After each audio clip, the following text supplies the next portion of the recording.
And if I get it into pathology and psychopathology, there's no way to not be angry after a while. Here I go.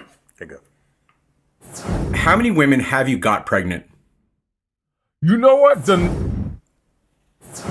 You must be incredibly inquisitive. Thank you for balancing this show out, you know? this was a complete disaster. And the ideology behind having such a guest.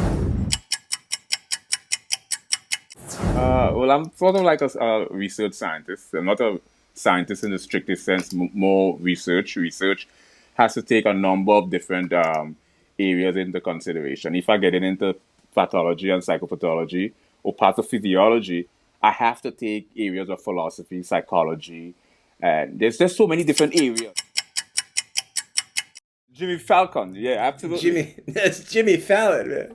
Boy, killing it, boy, killing it.